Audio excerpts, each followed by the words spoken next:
Okay, good afternoon, everyone. Welcome to this briefing for Final Year Project 2, FYP2, and also for undergraduate seminar for the semester January 2024. All of you, except one student, are registered in the subject code MBFP 3028N. So with the letter N, the new subject code system. So those of you who are in the N subject code system, all of you should also register for undergraduate seminar. The one student who is from the previous subject code, the one you know who you are, you don't need to do undergraduate seminar. So my briefing today is to cover both FYP2 and also undergraduate seminar. These are the two things that we hope all of you will be able to complete by the end of this semester. Okay, now, let me share my slides. While I do that, if you know any of your friends who are in a waiting room, waiting in the lobby, please let me know. I need to admit them manually. Or maybe I can make one of you to be a co-presenter or co-organizer. You can admit the person. Top of the list, post in, thank you.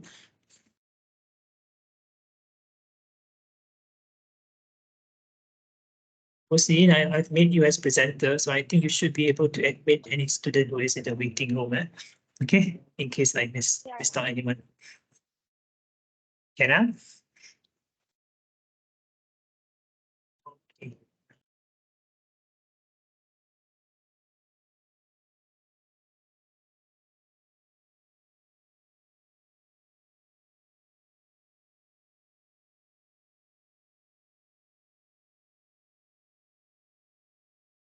I will share these slides with you after the briefing, together with a document, which is the timeline for the submissions for FYP this semester.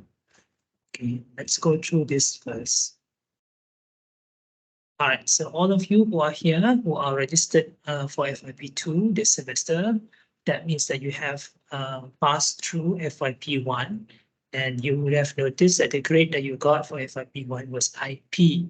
If you're wondering what IP means in progress. So basically, it's nothing it's nothing more than just the permission to allow you to progress to FYP2. So it's not the final grade. It's not even a grade yet.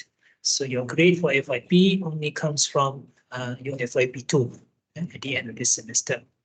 Okay, so in this briefing, I will cover these are the main objectives of the briefing, just to highlight some common errors in FYP final report submission, to explain proposed arrangement for FYP VIPA presentations, and to remind all of you about submission deadlines, and also other requirements. And,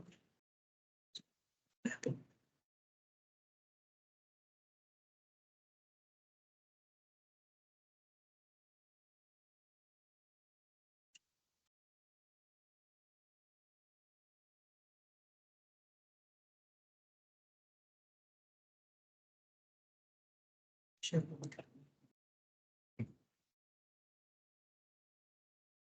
Right.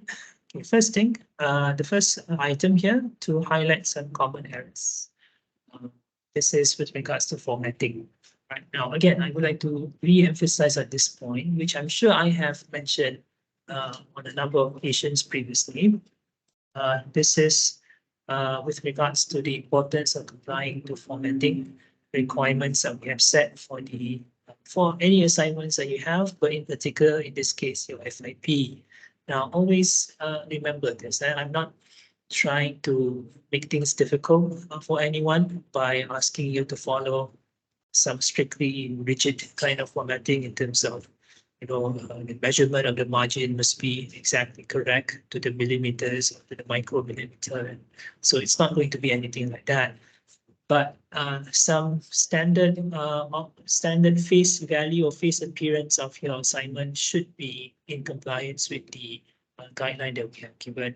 All right, so this is something important, I believe, for everyone, and more so for all of you who are students in the communication program, I'm sure the majority of you later on in your line of work after graduation will be doing things that involve a lot of report writing, a lot of preparation of official documents and proposals and so on.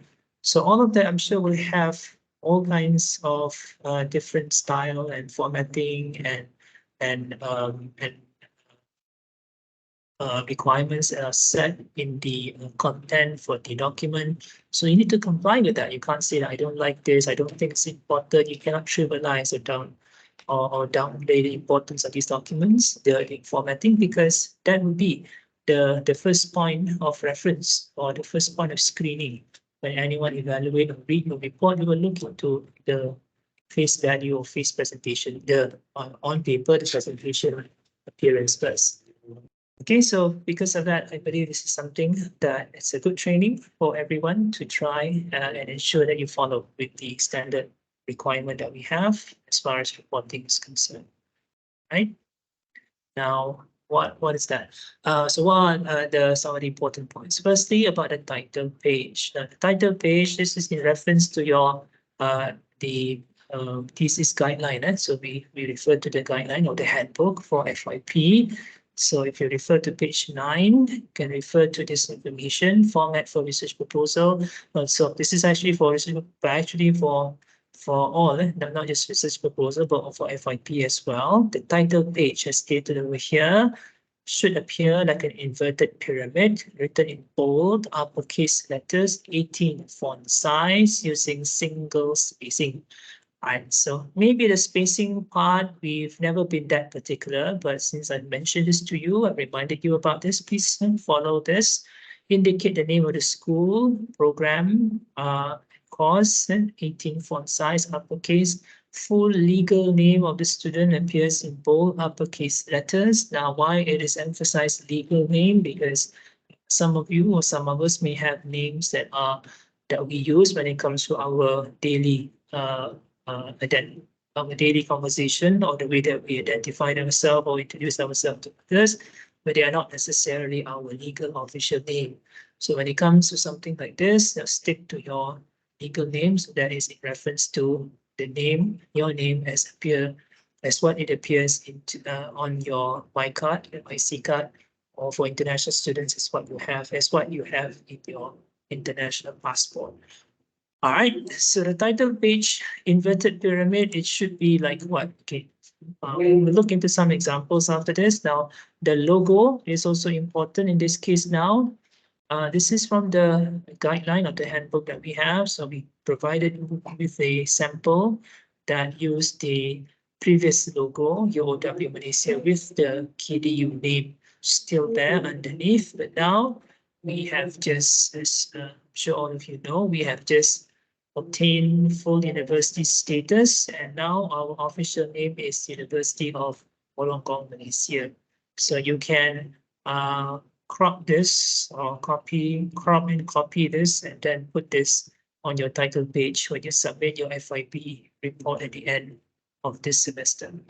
Okay, now inverted pyramid looks basically like this. So it's more wider and widest at the top, and it goes narrower and narrower, like a inverted or like an upside down triangle like this. So we are not going to be very particular measuring that this has to be exactly in a straight line, or it has to be exactly looking like a perfect triangle or perfect inverted triangle. It doesn't have to be like that, but it has to appear somewhat like that. And so follow something like this.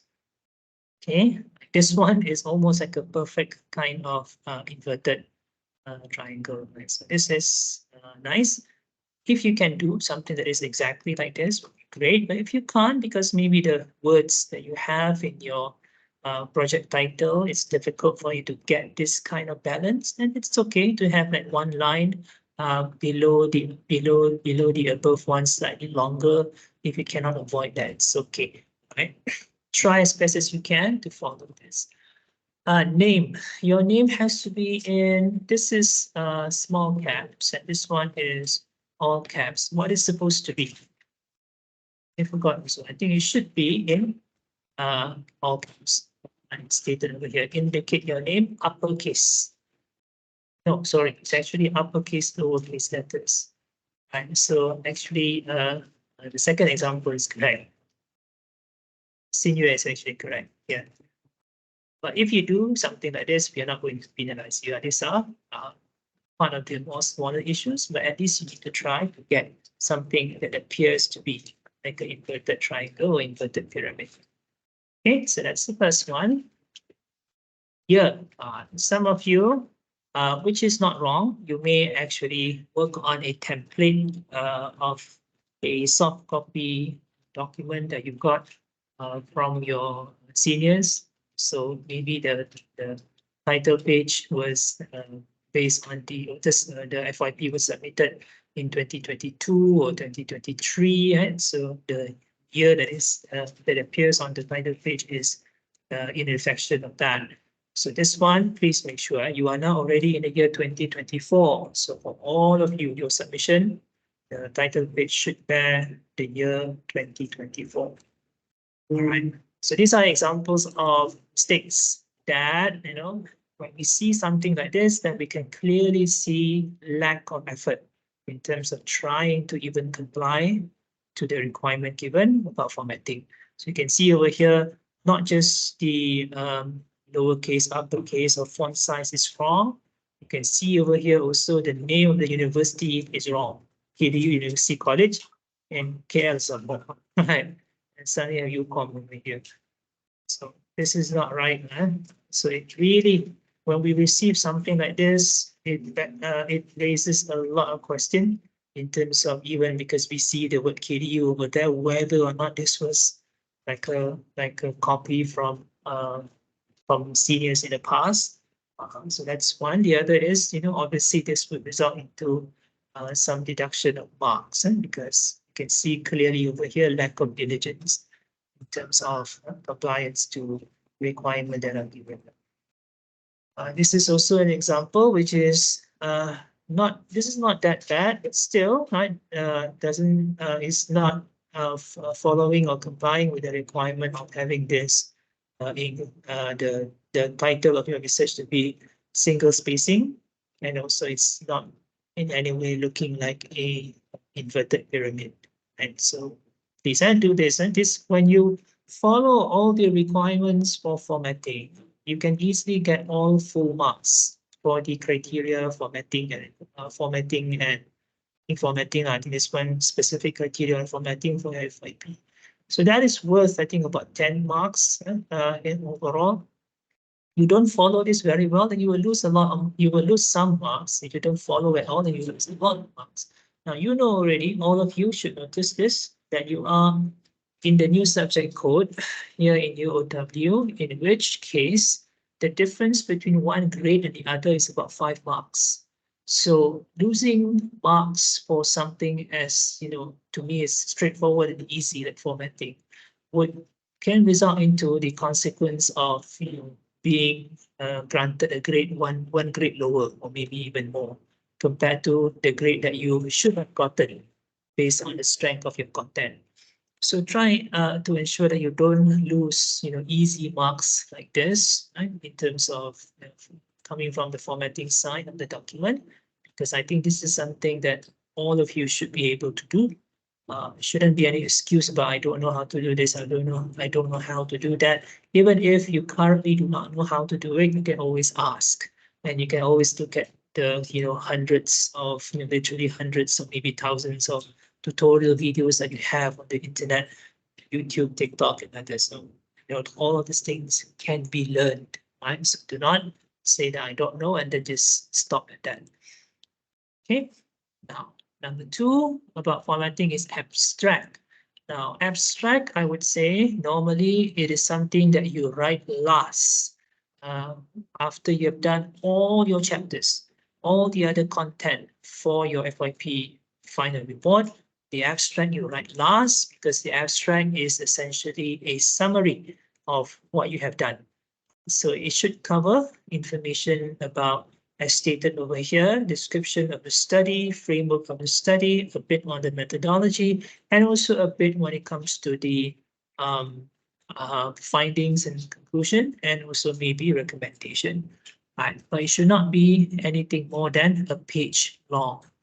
Right, so this is based on the assessment form for FYP2, which you can also find in the same document, the handbook or the guideline for dissertation for FYP. Towards the end of the handbook, you actually can find the assessment form or the assessment rubric for both FYP1 and also FYP2. So as stated over here, my abstract should be between 200 and 250 words only. Simple, positive, and punchy, in a way it's straight to the point, addressing the introduction, the techniques as in the methodology, the results, and also discussion. Right, so I'm showing you here one example, and this is the example, or this is the format that we want you to follow. Put in the title of the research, the author, your name, your degree program, and your major, your area specialization. For those of you who are in the UBPR program, your major is simple, public relations. For those of you who are from UCOM, Bachelor's of Communication, your major should be in reference to the main subjects of discipline subjects that you have taken. I know majority of students in UCOM, you do not have, you don't follow strictly only one line of specialization, even though by right you should actually do that. So even if you have mix and match your subjects, put in what can be considered to be the main area of specialization that you have focused on. So in terms of this, the length of the abstract is about this one paragraph, single line spacing, and at the end you put in keywords. Okay, you don't need to define the keywords. The keywords are defined, or the definition of key terms is provided in a different place. You know, this is in your chapter 1 of your FYP. So the keywords should refer to, or the keywords, what are the words that should be included in the keywords? These are mostly the main concepts, the main variables. If there is any particular specific terminology or category of people or category of products that you're looking at, if there is a standard definition of that, you can provide over here also. Like, like social media influencers, it should be some, that should be a keyword. Or if it's like micro influencer, right, can be over there as well. So, so the keywords, I think, should correspond to the same words that you have in the definition of key terms that you have at the end of your chapter 1 for FYP.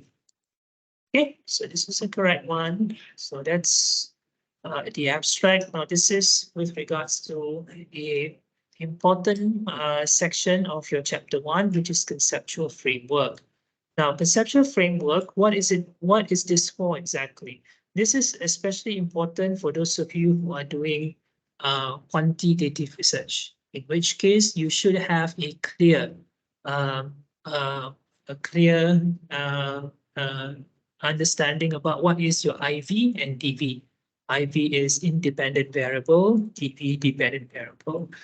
So the conceptual framework should be able to show on one side your IV, and then on the other side your DV, and then you put an arrow to show that you're looking into the relationship between the two, the IV and the DV.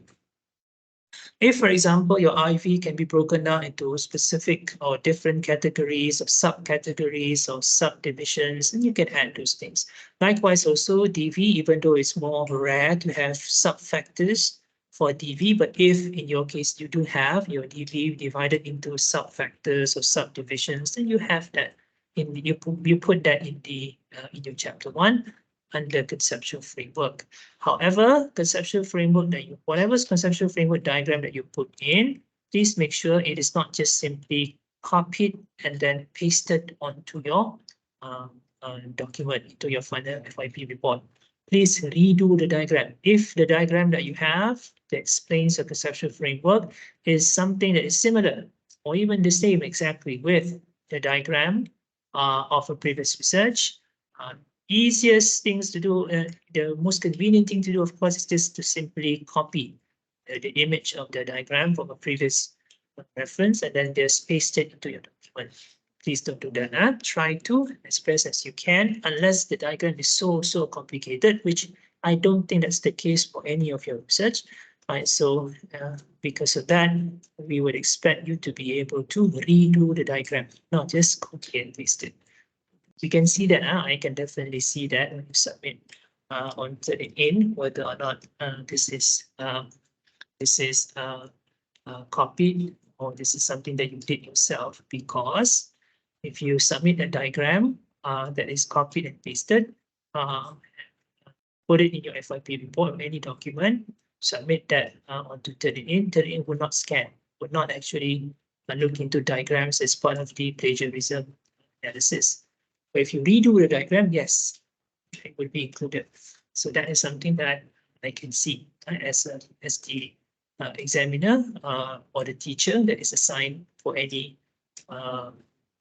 of the Turnitin submissions. Okay.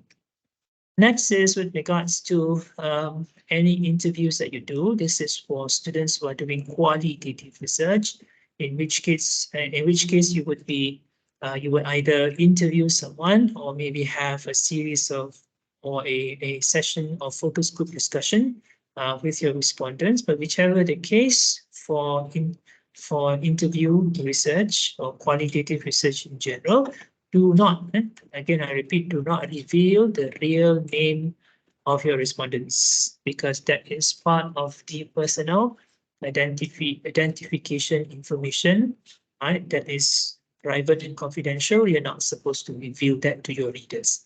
So you can use code names or code, words like P1 participant 1 or P2 participant 2, or you want to make it a bit more fancy, you can say like John Doe 1, John Doe 2, Jane Doe 1. It doesn't have to be like that, right? So I think you can just use something simple like P1, respondent 1, or if it's the case that you interview male and female, maybe M1, male subject 1, female subject 1, F1, something along that line, right? Whichever the case, do not put in the real name. A question was asked last semester in the case of your appendix, where you have to put in the consent form signed by your informants, people that you have interviewed. So in that form, you would have the full name or even the contact number of the respondent in the informed consent form. So when you submit this as evidence, as part of the evidence that you want to put in the appendix section of your FYP report, it's something you need to submit, but please cover the real name of the person and also the phone number of the person. But the signature, if it's something which is not identifiable, means that some people when they do the signature, you can know already the signature by the signature what is the name of the person, because different person, different style when it comes to their signature. So if it's the case that the signature is identifiable, then you can perhaps cover that as well. Right. So again, these are things that are not that complicated, but require you to know how to do it technically. So if you don't know, don't say that I don't do it because I don't know. You don't know, ask, you learn. Okay. All right, so this is for the reference list at the end. Now, APA style. Now, again, I would like to emphasize, I know all of you over here took research methodology under me, either last semester or maybe the semester before. So you would know that I've mentioned this before, that in the case of academic journals these days, especially journals that have online versions of it, either it's totally online or they have both physical copy and also online version, you will always have what is referred to as the digital, I think digital online identifier, digital online identifier or digital object identifier. So that is DOI. So this one is something that is normally given on the front page of the journal article. So you copy and paste it over here. Right. Whether or not the DOI address URL, whether it should have HTTPS or not, doesn't really matter. yeah, I think there are examples that you see from certain publications where they don't put in this one, HTTPS. Just put it straight away, DOI and the number. But if you have put that, it's okay. These are one of those small matters that are not really that important. Okay, but whichever the case, APA style, again, is one of those things that I will look through, maybe not in very, very detail, but I will look through to look into possible, whether or not you have complied or tried your best to comply with the APA referencing style. Minor errors is fine. Like this example also, there's actually an error. If you notice, the error is over here, this one out of 2019.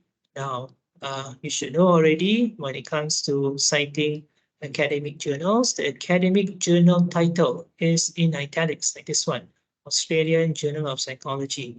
And the first letter of every word, except for connective words and off over here, all the words should start with uppercase or capital letters A, J, and P. But when it comes to the title of the research, you can see the difference. Only the first letter of the first word is in uppercase. The rest are all lowercase.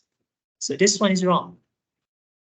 Body image dissatisfaction, only B should be in uppercase. I, D, T, I, all this by right should be in lowercase.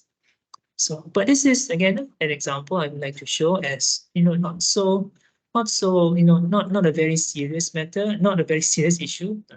Okay, not a very serious issue. But be careful if I were to see like multiple examples of the same mistake like this, then probably some marks still, not much, not many, but maybe a few can still be deducted.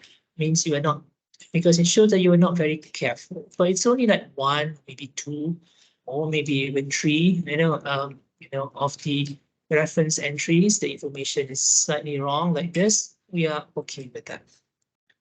All right.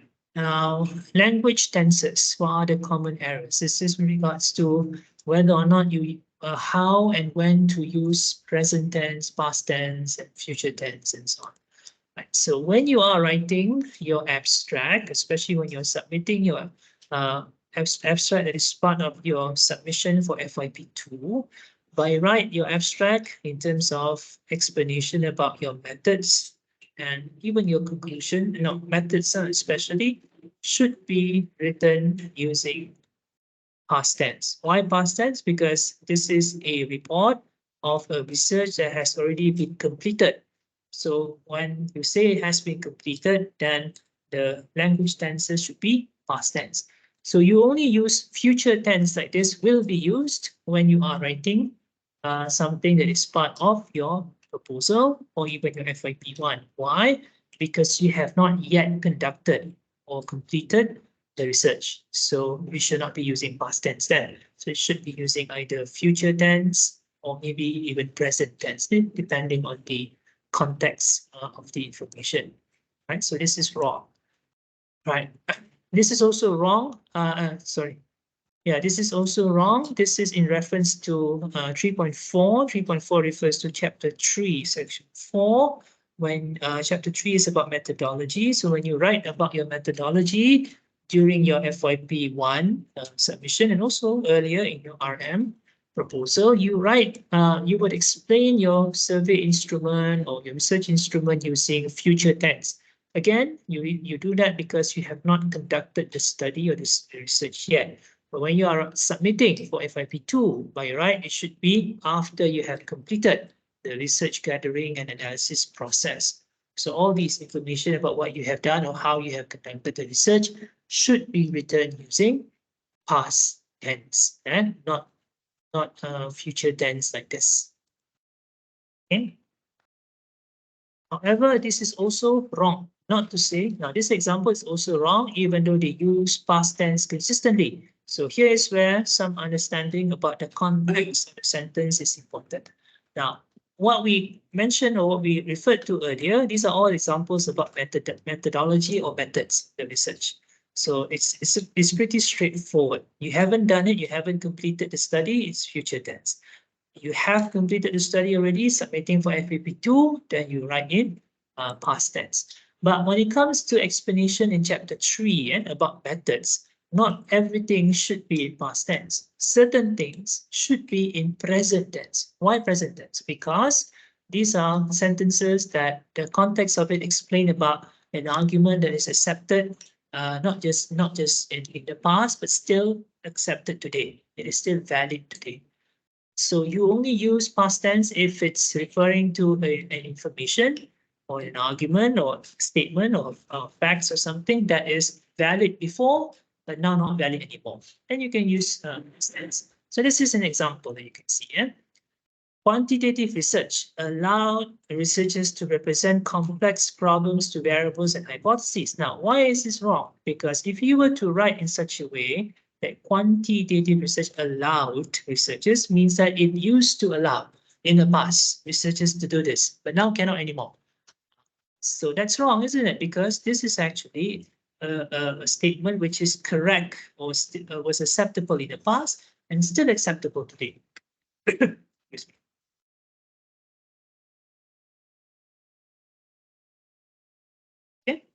So in this case, the correct language tenses should actually be present tense. It should be quantitative research allows researchers to represent complex problems to variables and hypotheses and provides a summary of the findings. Why? Because again, this is explaining about a statement that is true in the past and still true today.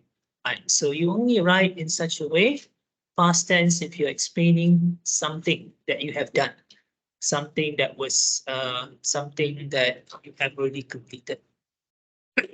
So this whole paragraph, in a way, the language tenses is wrong because it uses past tense, but right, it should all be in present tense. So this is a good example to show when present tense needs to be used and when past tense needs to be used. Like this one. So this one.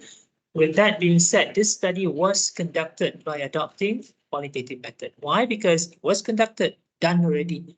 However, when the student is making reference to the argument about qualitative research, so she used present tense. According to Ahmad and Associate 2019, qualitative research refers to an in-depth study of social phenomenon and so and so and so. Why present tense? Because this particular statement about qualitative research remains true until today. If the student had written qualitative research referred to an in-depth study, means that it used to be referring to in-depth study, but now not anymore. So that's not right, isn't it? So here is where some familiarity in terms of the use of correct grammar in reference to context or the context of the information is really right. So I hope you can look at. I will share you this slide later on, so you can look at your own writing and your own FYP report later, your submission for FYP1, especially the methodology side. So please make sure that if it's a statement of opinion that is still valid and acceptable today, then put it as present tense as stated here. And there's this example explained. Qualitative research refers to. But if you're explaining about steps that you have taken or something that you had done as part of research and done already, the keyword is done and done already. So you change the language tenses to past tense. This one was conducted, so was selected. However, it is beneficial. Cannot say it was beneficial because it say it was beneficial. Beneficial in the past, not beneficial anymore. So that cannot be right. Okay. Now we move on. If anyone has any questions, please put in the chat box first. I will come to your questions after this. Now, submission and Viva presentation. This is something important I need to explain for students this semester. So these are the dates. I will distribute or forward the full document, the timeline later. Now, this information in a way is pretty standard. Week 11, I've looked at the calendar, academic calendar for this semester. So these are the dates, 29 March, submit on Turnitin and submit through email to your supervisor and also to your panelists the week after that. However, your Viva cannot be done immediately after this. Why? Because the week after 5th of April is the week that we have the Hari Raya festival. So that will be a 1 week holiday, both for Hari Raya and also partly term break also lah, or maybe study week. Right? It's not stated officially study week, but it could be study week because after the Hari Raya break, on the week starting 15th of April is when we have your final examination being planned or scheduled. So that will be the week also that we will have our Viva presentations. Okay, so important thing for you to remember, not just for this class, not just for FYP, but in case any one of you over here are currently taking any subjects with final exam. If you are thinking, you or your family are thinking about going for a long holiday during Hari Raya and you will not be back on the 15th of April, then you really need to understand this. I can tell you for sure, family holiday, regardless of how advanced you have planned for this, normally, I would say normally, I would say absolutely, but normally is not an acceptable reason or justification for you to postpone your final exam. So likewise also for FYP, right? So if you, but at least for FYP, I can control this because it's still within my means, within my discretion or jurisdiction. But when it comes to final exam, it's beyond me or beyond us, the school. It is centralized, managed and centralized by the exam department. So I know exam department, based on previous cases in the past, do not or have never provided any approval for taking an exam later, which is a referral exam falling over here. No examples of referral exam given for students who missed the final exam because of family holiday. No, because you are supposed to actually schedule or plan your family holiday around your commitment at the university. Not the other way around. The university is not supposed to cater for your own private, individual kind of activities. Okay, so but at least for FYP, I'm okay with adjusting a bit. Maybe you can either present earlier or a bit later. But whichever the case, so in the case that you are involved or you are someone who is like this, perhaps you won't be back here by the 15th of April. You are somewhere maybe visiting relatives or celebrating overseas. You need to let me know in advance. Okay, tell me that you cannot present together with the others after the Hari Raya because in so and so and so reason, explain to me in an email and then put forward whether you would like to present earlier or later. And whichever the case, if it's earlier, should not be more than 1 week earlier. Later, it cannot be anything, later than one week or 2 weeks maximum. All right, so please take note of this. If you have friends also who are perhaps based on your conversation with them, they're telling you that they are going somewhere during the Hari Raya break, make sure that they check when they are coming back. Because if you miss the final exam, right, and it's because of family reason or family holiday and the exam department does not accept, your grade will be instantly be XF, fail, which means you have to retake and redo the entire thing, all the assignments, all the assessment for that particular subject, which I feel is a waste of your time, waste of your resources. So let's avoid that. Okay, make sure that you check really with your parents or with anyone that you may have. You may have some plans about going out for an extended holiday during Hari Raya. Make sure that the dates does not infringe into your commitment in your studies, deadlines, submission deadlines for assignment, examinations, if any, and other things. Okay, so that is FYP2. Student ID, again, I will give this to you later, so you can refer to the student ID and submit later on. submission and resubmission FYP report. Now, please bear in mind, starting from last year, we no longer ask students to submit or resubmit their FYP after Viva. So what does that mean? In the past, after Viva, the panelists of the Viva session would normally provide some suggestions or point out certain areas where you need to do corrections and submit within 2 weeks. Now we are not doing that as something mandatory anymore. If a student has done well, right, and there are some just minor mistakes here and there, we won't ask the student to resubmit. We'll just note down and we'll discuss about those errors or those possible missing points or whatever, and with the student individually in consultation. But when it comes to resubmission, that can only happen in special cases. And these special cases can be of two kinds. One is positive, special case, for which this would be the case of a FYP report, which is so good. So because of that, there are some corrections or some minor mistakes that the lecturer or maybe the panelists would like to point out that you can repair, or you can make the corrections and make the paper even better. So we may suggest you to do that, especially if we are thinking about submitting your FYP report to some kind of publication or maybe seminar presentation. So we will ask you to resubmit more about improving something that is already very good. But on the other end of the spectrum, the resubmission can happen when there are some major mistakes in your FYP. Last semester, not to put fear on any one of you, out of about 20 students or so, I think in FYP2 last semester, I think about 5 or 6 of them, we asked them to resubmit. Mostly not because of some major errors in the content, but more in terms of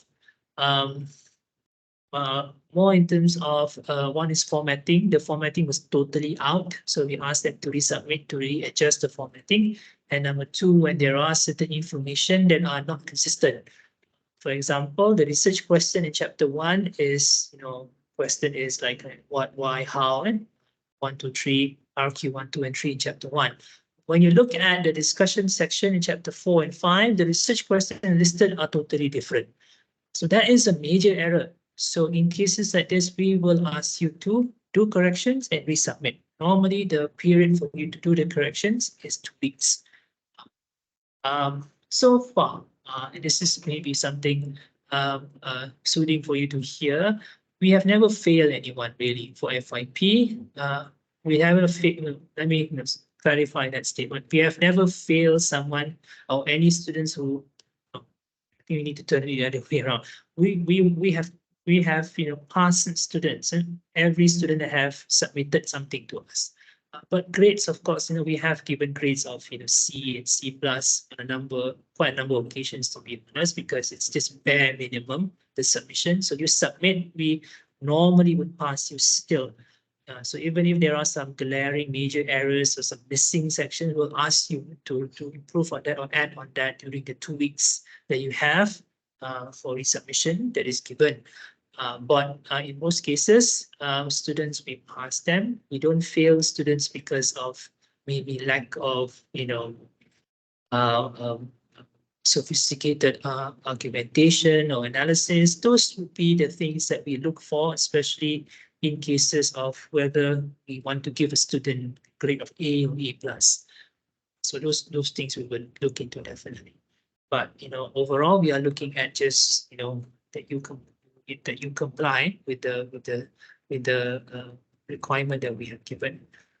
Log sheets. Now, I hope all of you have been filling up your log sheets for your FYP consultation. I will provide a link later towards the end of the semester where you can upload all your log sheets form. This covers by right your consultations with your lecturer or with your supervisor starting from FYP1 and now continue until FYP2. All right, so please make sure you continue to record things on log sheets. Can you lose marks if you don't submit log sheets? Yes, this semester, last semester also, we have deducted marks when students do not submit log sheets at all. Again, the deduction that we give could be something along the line of 2-3 marks, or maybe up until 5 on some occasion, depending on the gravity of the crime, so to speak, or if it's like totally no submission, or maybe some submissions. So again, that could result into a total downgrade of your grade, one below from what you're supposed to get. So please do not take this for granted. Make sure that you have this. So Viva presentations, the proposed dates are actually here, 17, 18 April, which is the day after we come back from the Hari Raya holiday or school break. So again, I would like you guys to please free your calendar on these 2 dates, 17, 18 April, so that you are able to present successfully your FYP report at that particular point. Right. FYP presentation, Viva, as best as possible, I like to have it face-to-face, physical on campus, because I think this is the culmination of one of the other one's undergraduate seminar, the culmination of all the things that you have done throughout your study. You want to present this and defend this. So I think we ought to do this face-to-face so that we can see, lecturers and examiners can see in a way your growth and improvements and maturity over the years, culminating in the presentation that you do for your FYP. All right. So in case that you need to settle or do your Viva earlier, you email me later also lah, either late or early Viva. This is a sample of the schedule that I normally give out. So you can see your name will be there, your supervisor here, and you have 2 panelists who will mark the your Viva presentation and also your FYP report. Now we do give due recognition to the lecturer who is the supervisor of a student. So normally the marks given by the supervisor is higher compared to the marks that is given by the panelists, the examiners. All right, so a few other troubleshooting issues over here. Students must request for extension from supervisors. So if you're applying for extension, the form is this one. So this form, when you submit this, you submit first to your supervisor, and then the form will be passed to me. Okay, so please do this. And if you need to apply for deadline extension because of whatever reason, you can submit and provide some information that explains about your situation. Okay. All right, and that's it for sorry, this is not. So that's it when it comes to the FYP briefing, FYP2 briefing. All right, let me see whether there are any questions so far.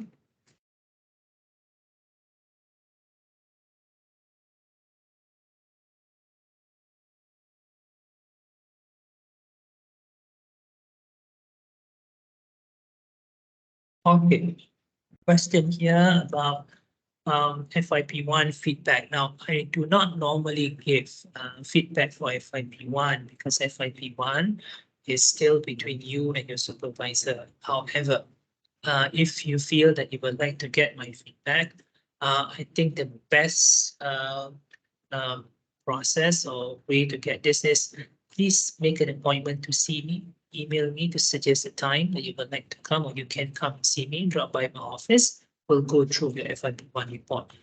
Because if you want to wait for me to put in my feedback in an email or put in my comments in your FYP1 document, not to say it takes a lot of time, but I'm always having this issue whenever I'm doing something and something else comes in, interrupts me, or I have to solve instantly and so on. So I can get distracted because of that. So the best way not to get me distracted is you come and see me. So on the spot, we go through your FYP1 submission. Okay. Now, when you when I give you feedback about your FYP1, one thing I would like to caution and remind students, even though, yes, I am in a way like the manager or the superior officer of all the lecturers in the CCA, that does not mean that I can force them or I should, ask them to always follow what I say. I do respect on a number of things. There are differences of opinion. And when it comes to doing research, there is one area where there are or there have been differences of opinion in terms of how do you approach a research or a particular research. So in the case that if you students who want my feedback, I will give you my feedback, yes, but do not use my feedback against your lecturer's suggestions or opinion. Don't do that. You are putting myself and my lecture between you put things unnecessarily, in rather not so good kind of terms between me and the lecturer after that. I respect, unless it's a really unless it's an error, right? Like a clear error that I feel needs to be corrected, and maybe I can intervene. But when it comes to differences of opinion, a bit in terms of how the research questions should be written, specific focus of the study, and those things are, to me, not really very, very important issues. There are no clear right and wrong when it comes to that. So if your supervisor maybe insists this is what you do, and you feel it's still okay, even though maybe you're not 100% okay, but 60, 50% okay, then just follow what your supervisor says. I don't come to me just to validate your opinion or just to get me to go against your supervisor. Don't do that, huh? Okay, I hope everyone is clear about that. Okay, so please, anyone would like to get my feedback about your FYP1 submission, please email me, suggest a time that we can meet either online or on campus, then we can go through that. I think half an hour should be enough for us to go through the information or the content that you have for FYP1. Okay, so that is about FYP. Any questions? Any other questions for FYP before we move on to undergraduate seminar? Okay, so if you do have any questions, you can either email or you can put in the chat box as well. I'll come to that afterwards. So let's now move on. Okay, I've taken too much or too long for FYP. So now we move on to undergraduate seminar. Student, I think one or two students maybe who are not who do not need to take undergraduate seminar. If you want to leave the briefing now, go ahead. You can do so. But those of you who are registered under the end code and subject code, then please do stay. I need to explain to you about the undergraduate seminar. Now, a bit of a backstory about this subject. Why do we suddenly have a 1 credit hour subject in the program for both UBPR and also UCOM? The reason is, and I don't think this not I don't see anything wrong about me sharing this information, because this is something that is not a mistake on our part to say, but more in terms of improvement that we have to do. Our MPU subject previously that was called CSR, Corporate Social Responsibility, that was taken by all students, especially SCCA students in the past. That subject had 3 credit hours. But later on, we were told that any subject that is under the category of character building, social responsibility, and so on should not be more than 2 credit hours. So 3 credit hours was 1 credit hour more. So we had to reduce the scope and the details of the CSR subject. So we have rebranded that subject that I think many of you have taken or maybe currently taking, the subject called GSR, Global Social Responsibility. So GSR is worth 22 credit hours. So now we have 1 less credit hour for both your programs, UCOM and UBPR. So how do we solve that? So we had the idea that we would like to do some kind of an end of the study presentation for students, where students can do presentation about their portfolio, covering some of their major assignments or major contributions that they have done throughout your study. And this can be part of the portfolio that they can use, not just for this presentation, but later on also as part of the portfolio that they can use when they submit for job applications. Okay, that's the whole idea.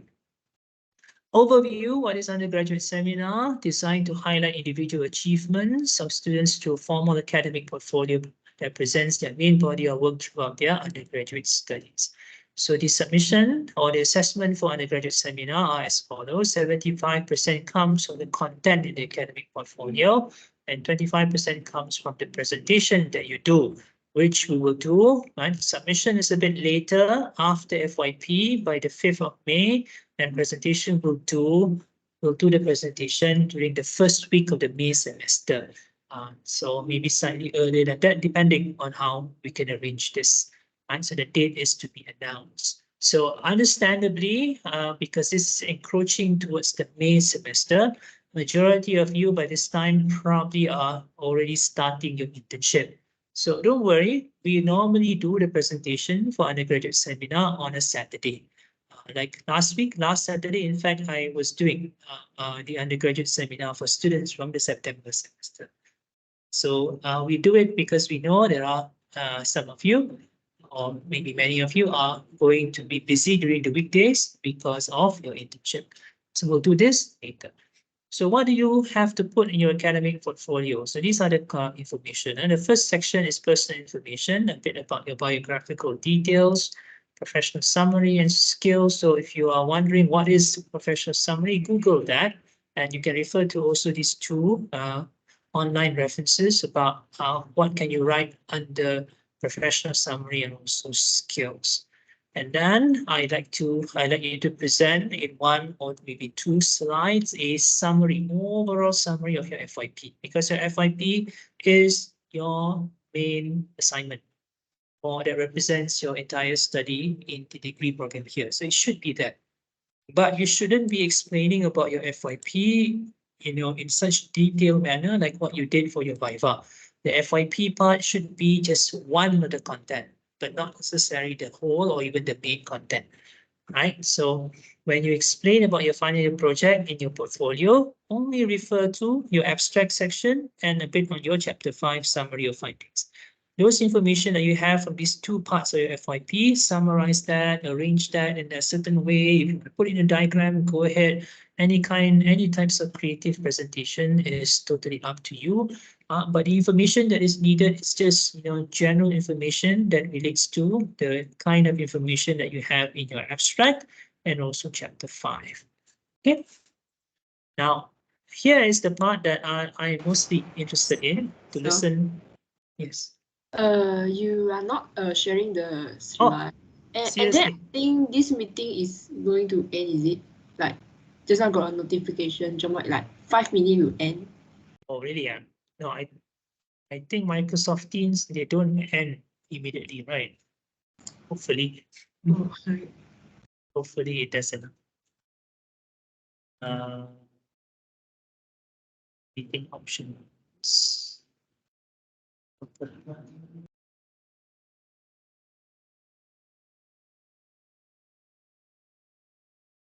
It's not supposed to end. It's not like Zoom or hopefully it doesn't end. But if it ends, then you guys come back. Or maybe I can adjust now. No options. I cannot adjust now. Let me see whether I can adjust this now.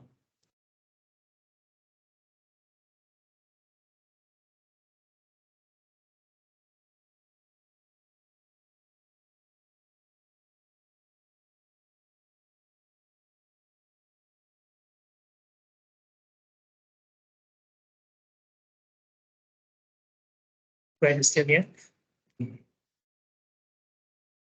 Just now I was talking, I wasn't sharing the slides. Oh yeah, okay, sorry.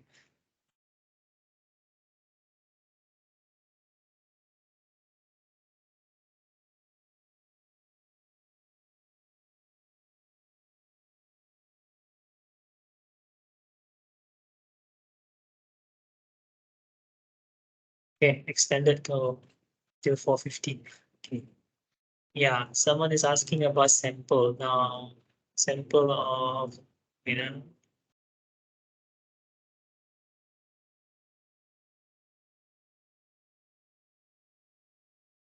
Sample chapter 4 and 5. Now I've given you a sample of a full FYP report, isn't it? So it should be, you can look at chapter 4 and 5 over there, right? But if you missed that, maybe I can reset that a whole sample of a good sample for FYP, so you can see chapter 4 and 5 how it is written. Okay, so let me share this again. My apologies. I don't know. Okay, now can you see my screen? Yes. Okay, undergraduate seminar. Okay, this is the point I was reading just now. What is the overview and the assessment requirements? 75% from the portfolio, 25% is from the presentation. Okay, so the portfolio normally is in the form of slides, but I've had students this semester who presented her portfolio not using slides, not even Canvas, but using some kind of interactive kind of presentation that covers both audio and video and other things. So if you want to explore that option, it's okay. But I'm putting over here what is like the standard or the expected kind of presentation style using PowerPoints. Okay, so first part you have to put in that you need to put in the portfolio is your personal information, biographical details, professional summary and skills. So this is the point I mentioned just now. If you do not know what to put in professional summary and skills or under professional summary and skill you can Google for examples, or you can refer to these two online references that I have recommended. Okay. This one is for FYP. You should have one section of your portfolio explaining a summary about your FYP, not a detailed presentation as what you do, as what you're going to do for your Viva. Viva is like quite detailed, 15 minutes to present like the process of doing FYP. But for this one, it's just sufficient that you present a summary of your FYP project in either one or two slides. That's it. And so the main information should be corresponding to the summary information as what you have in your abstract and as what you have in your chapter 5. Okay, no details, no need to put in any details about your FYP because what I normally am a bit more eager to know is actually the second part or the next part, which is your achievements. This is the part I want to see. What is the choice or what is the opinion that you have in terms of the main assignments or the best assignments that you have done throughout your studies. So what is this? Academic projects. This covers brief information of between 3 to 5 of your most outstanding final projects from your undergraduate studies. This is my proposal before that we do undergraduate seminar a bit later, but I don't think this, we have some issues about doing your undergraduate seminar. We cannot do it later than your internship. So I'm okay with that, even though I don't quite agree. That's not whether that's really possible. This is just putting this in case any one of you who may have done your internship, maybe now finishing your FYP, maybe you can put in your internship as part of your main academic project as one of the three that you want to present. So the academic projects that you are presenting, you present the objectives and the impact and benefits, both onto yourself, but also not just the benefit and impact to yourself, but also impact and benefit of the project itself in terms of the collaboration that you may have done, the result of the campaign or the result or of the project that you do in terms of what you have, contributed and what you have collected. So all that you can put over here. Right now, students who have been part of our system here in UOW and previously KDU from our diplomas, from your diploma level, you can put also maybe one or maybe maximum two assignments or academic projects from your diploma studies. But I won't really encourage that. I think one is enough from diploma. The rest should be from your bachelor's degree program. Now, question that students asked me before, when I say over here, most outstanding final project, what does that mean? Now, it cannot be based on marks. because you don't know the marks that you get for your final projects, isn't it? So this is something quite subjective. I'm standing over here more from your personal point of view. So it's not necessarily about the project that you had the highest grade, or the project where the subject you got an A, you must get an A or B plus minimum. Doesn't necessarily have to be that. This is more in terms of the projects that you feel personally that has given you the greatest impact in terms of the experience, in terms of the benefit, and also the marks is a added value to the whole thing. But it's more in terms of how it impacts you at a personal level. Okay, so 3 to 5, I think last week the presentation that we had almost, I think PR students are more straightforward. The academic projects that you focus on would be from your specialization courses in PR, like international PR, financial PR, PR campaign, and so on. But students who are not from UBPR, from UCOM, I would imagine that the choice would be referring to subjects with final projects, big final projects especially, like creative industries, like event management. GSR also, I think quite a number last week presented part of the thing, part of their portfolio is about GSR. So it can be anything basically. Something that you feel enhances your credibility and your portfolio, that enhances your credibility, especially when it comes to your prospect with regards to job application in the near future, right? So the choice is yours. I'm not going to dictate that it has to be this, it has to be from this subject, it has to be a subject you got A or anything like that. No, it's totally up to you. Okay. And then I also would like to suggest, and this is optional, but this could be the main difference between whether or not you get a grade of A or A minus or A minus or B plus, where you have put in also not just in addition to your academic achievements, academic projects throughout your study, you put in also some personal achievements. So this could be in reference to your participation in clubs and societies, in sporting competitions, or any other competitions or attachments or collaborations or part-time work maybe that you have done in the past. And so you want to put that as part of your personal achievement information. Can be done. I definitely would encourage this. Here is where last week I've learned a lot more. I've learned some things, a lot about some students, about the work that they do outside of studies. Some of them are part-time, graphic designers. Some of them have worked as assistant to a major fashion label or designer. Some of them have actually, done video editing for a famous YouTuber or a podcaster. So these are the things that beyond the normal radar that we have in your academic kind of achievement, but it's part of you. It's actually something that enhanced your portfolio and your personal standing, and something that can give added value in terms of what you can give to your future employees in the future employees and after graduation. So put it over here. Definitely, I think would be something nice to have. All right, so undergraduate seminar presentation, we normally do this online, so date to be announced. So like I said, most likely we'll do it sometime like towards the end of the month of May, or at the start, or 1 week before, or maybe during the first week of the May semester. So it should not be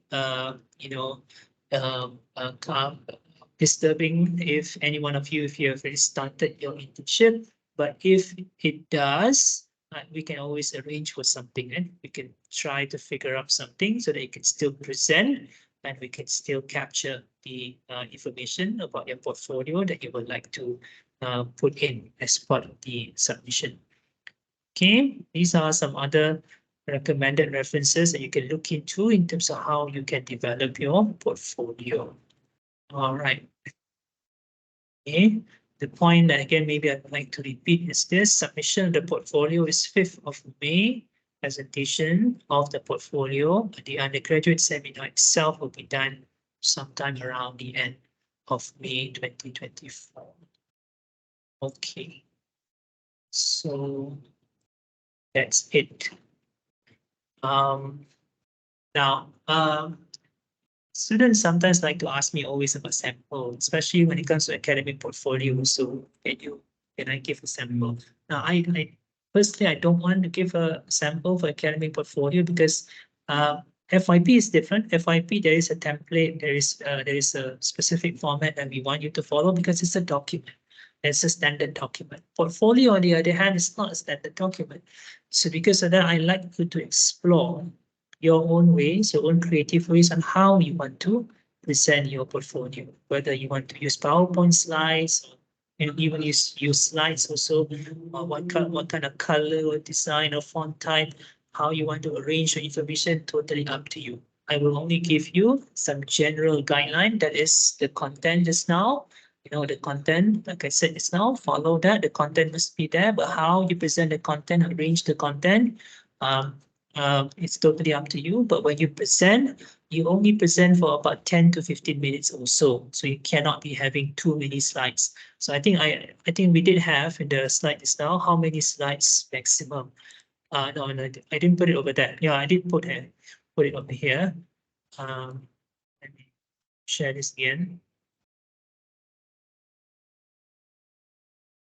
Right, so it's about 10 to 20 slides or panels, and the presentation is between 10 to 15 minutes. So don't put in too many things also. So one other, in addition to the content here that you can get later on, I'll email to all of you after this. In addition to the content here, my other general advice is this: your portfolio is supposed to be something that you present to others. So it should not be a written, it should not be a document or any kind of presentation where there are too many words. All right, so be very precise. You do not need to write in paragraphs or even in full sentences about any of your content over here, including your FYP. The not so nice thing I saw last week is there are a number of students who just simply copy and paste their entire conclusion FYP, they put it in their academic portfolio. No lah, no need to do that, right? This is not an academic presentation. This presentation that enhances your reputation, right? That covers the things that you have done. So if people ask you, why have you done real studies? You can show them this.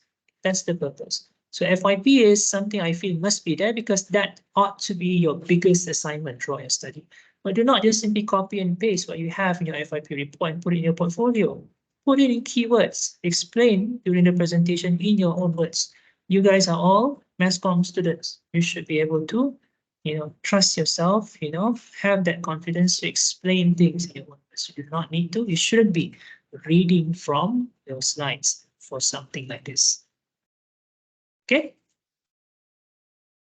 I hope everyone understand. I will share this document with you after this. The slides from FYP2 and a slide also for FYP for undergraduate seminar. I will also give you the timeline for submission of the FYP report this semester, similar to what we saw just now in the slide.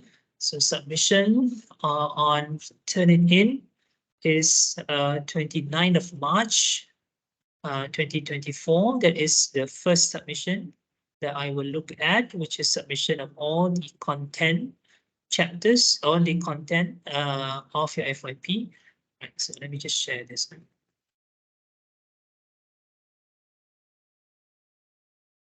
Okay, you've seen something like this before last semester, but last semester probably you're just referring to the FYP1 information, but this semester you need to refer to FYP2. The FYP2, everything, just continue the work that you have done throughout FYP1, continue and complete this this semester. So the first thing you need to submit is on Turnitin chapters 1 until 5 by 29th of March. Now I will further emphasize on this, but let me tell you now, take note of this. When you submit on Turnitin, we are only asking you to submit the content pages. So what do I mean by content pages? Content pages refers to starting from the first page of chapter 1 until the last page of chapter 5. That's it. So all other things that are not part of this main content, cover page, table of content, list of diagrams, abstract, acknowledgement, list of references, appendices, transcripts, and so on. Those things do not need to be submitted on Turnitin on this date, or by this date. Only the content pages. Again, I repeat, starting from the first page of chapter 1 until the last page of chapter 5. Okay, only the content. Now, why do we do this? Because if you were to submit the cover page, references, abstract, definitely your Turnitin percentage will be very high, because those are similar standard kind of information. So by submitting only the content pages by right, this would refer to all the parts of your FYP where you wrote on your own. So we want to see how many % of that, if any, was plagiarized. Right. But you submit the full copy, the full report, with all the cover page and abstract, acknowledgement, reference list, and so on, all of that, the full report you submit through email to me, FYP coordinator, and also to your supervisor and the 2 assigned panelists before your Viva. So submission of that is on the 5th of April, by the 5th of April, but Viva will be done after Hari Raya, because after this particular week is 1 year, 1 year pula, 1 week, 1 year, 1 week holiday for Hari Raya, and then you come back. If you are taking final exam will start on the 15th April also. So we'll do our Viva during that final exam week as well. So this is the part I want to mention again. If you happen to be in a situation where you cannot be here during the 15th of April, family holiday or whatever, right? Let me know in advance so that I can schedule, or we can discuss in advance whether we can have your Viva earlier or perhaps later. Okay, don't tell me that one day before or like even 1 week before. You should be able to tell me, if not now, soon. Right, so that we know in advance how to plan this. Yes, presentation for Viva and undergraduate seminar are different. Marks for Viva included in FYP2 but separate for undergraduate seminar. Okay. Your presentation, your Viva presentation marks is part of your FYP2 grading. Okay, so your FYP2 grading, if you refer to your assessment rubric form in the FYP guideline at the end of the document, you will see that the Viva presentation is worth 15%. The rest, 55%, comes from the content, the report part. So Viva is, in terms of the marks, is not really that high. We've had discussions about increasing it a bit to either 20 to 25%, but so far we haven't finalized that. So it's stick to the current status quo. So 15% marks comes from the Viva, and the rest comes from the actual report. So the presentation for undergraduate seminar is entirely for the undergraduate seminar. It does not mix with the FYP, because FYP and undergraduate seminar, if you look at your subject registration list, are 2 different subjects. They're not the same. Okay, so make sure you are registered to both. I need to double check later on whether or not all of you who are now in FYP2 under MBFP 3028N, whether or not you are registered in undergraduate seminar. By right, all of you who are in FYP2 ENCODE, you should also register for undergraduate seminar this semester. So the code is, undergraduate seminar is MBCM 3031. Right? So need to register for this. Okay, please register for this. And then we will. I know that students sometimes they will ask me, okay, we register for this, you have to pay another 500 ringgit or 600 ringgit. I understand that, but then this is part of the program that if you don't take undergraduate seminar, then you will have 1 less credit hours and you won't graduate. So this is compulsory for all of you. who are under the N subject code, you have to take this. You don't take this, and honestly, really, you cannot graduate. On our part, we'll try to make this, value for money, right? So last week I couldn't arrange this in time, but the first time we did undergraduate seminar, we organized this as we do this as a seminar even last week also.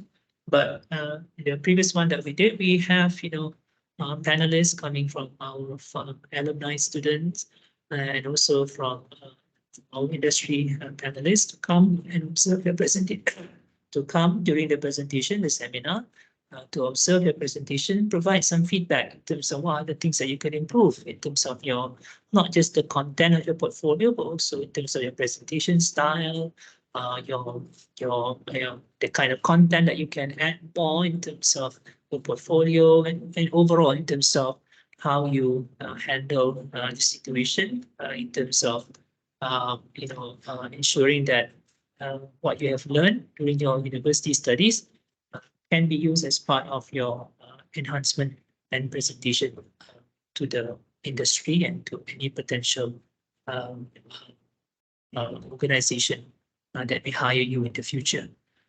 Okay. All right. Anything else? FYP1, yes, I don't collect the log sheets yet. You submit all your log sheets, FYP1 and FYP2 together at the end of this semester. Normally, I ask students to submit their log sheets before their Viva. Okay, so before your Viva, I normally would create an online folder. Then you will submit over there. Is it cannot be in one table. I mentioned before, log sheets, you can combine multiple dates in one log sheet, but it should not be like you can combine multiple dates in the same month. What I mean is if you meet with your supervisor 3 times in January, 2 times in February. So the 3 times in January you meet with your supervisor, you can have the information in one form. But the 2 times you meet the next month in February should be a different form lah. Okay, so should be like that. I don't really encourage that you have because some of you meet with your supervisor very often, once a week, or if that's the case, then you could have at the end of every semester about 10 different log sheets form. Not necessary for us to, do something like that. So just do whatever that is. The reason for the log sheet is to have some kind of evidence that the supervision process has taken place. So it doesn't have to be super detailed.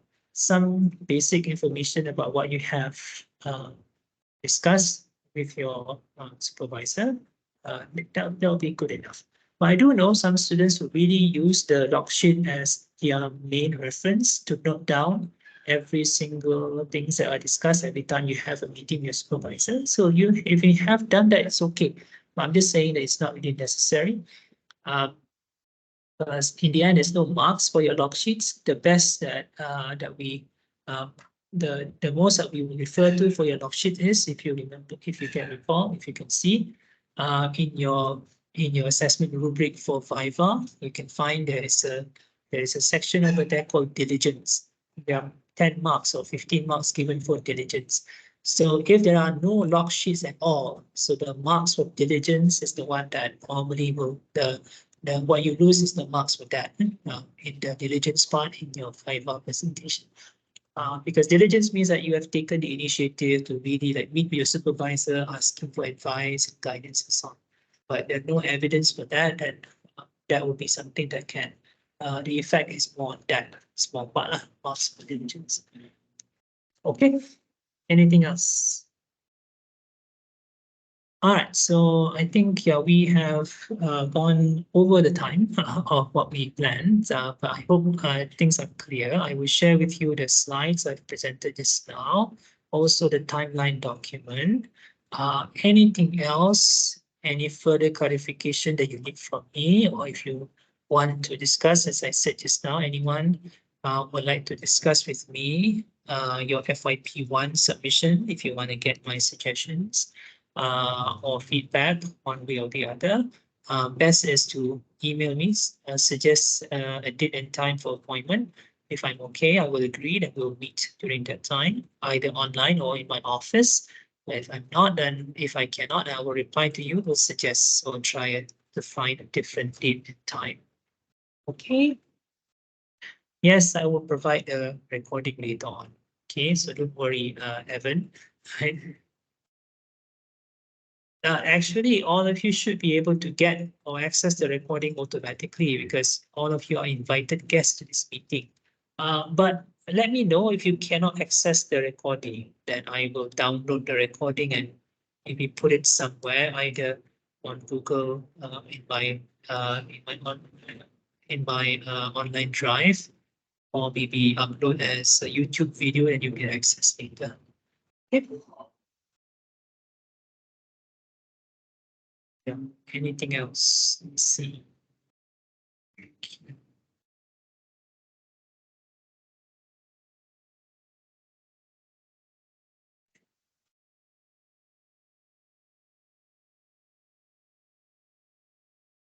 I can't be giving a summary. I can give you the slides later on. You can look at the slides, right? If you can't, if there are things that are not clear in the slide, because my slide sometimes it's just some keywords here and there. So if you are not clear about any of the information in the slides, you let me know, email me. Okay.